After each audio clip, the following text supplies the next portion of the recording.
பிதா சுதன் பரிசுத்தாவியின் பெயராலே ஆமேன்.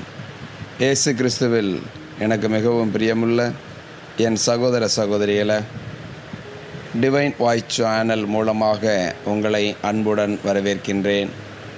தவமும் ஜபமும் என்ற தலைப்பில் இன்றைய சிந்தனையாக நம் உடல் கடவுள் தங்கக்கூடிய ஆலயம் என்பதை குறித்து தியானிக்கும்படிக்காய் கடவுள் நம்மை ஒன்று கூட்டியிருக்கின்றார்.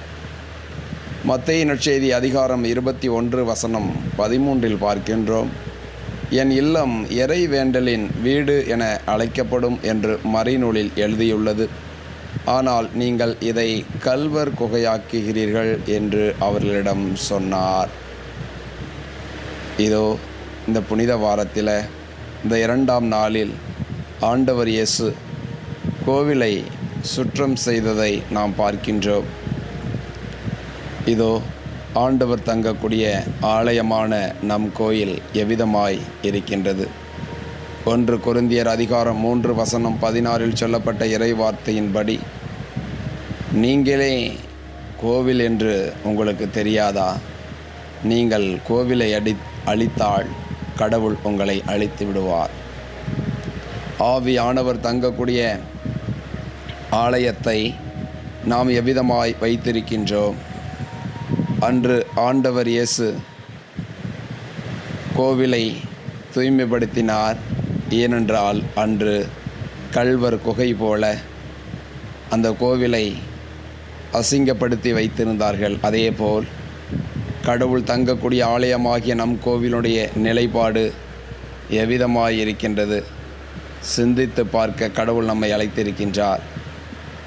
ஆண்டவர் தங்கக்கூடிய ஆலயமாய் வாசம் செய்யும்படிக்காய் கடவுள் இன்றைய நாளில் அழைத்திருக்கின்றார்.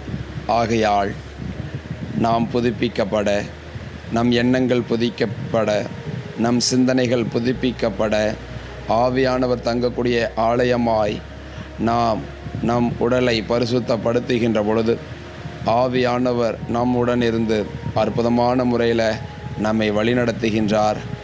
ஆகையால் இதோ ஆண்டவர் தங்கக்கூடிய கோவிலை நாம் தூய்மைப்படுத்துவோம், பரிசுத்தப்படுத்துவோம்.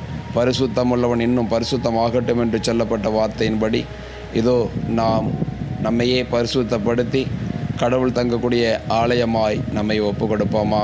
கண்களை மூடுவோம். அன்பு தெய்வமே, இறைவா, ஆண்டு நீர் கோயிலை தூய்மைப்படுத்தியது போல நீர் தங்கக்கூடிய ஆலயமாகிய எங்கள் உள்ளத்தை நாங்கள் தூய்மைப்படுத்தி நீர் எங்களுக்குள் வாசம் செய்து எங்களை ஒவ்வொரு நாளிலும் அற்புதமான முறையில் எங்கள் ஒவ்வொருவரையும் வழிநடத்தும்படிக்காய் எங்களையே தாழ்பணிந்து உம்முடைய கரங்களில் ஒப்புக் கொடுக்கிறோம். தேவரீர் தொடர்ந்து ஆசீர்வதியும் பொறுப்படுத்திக் கொள்ளும். ஜெபம் கேளும் நல்ல பிதாவே.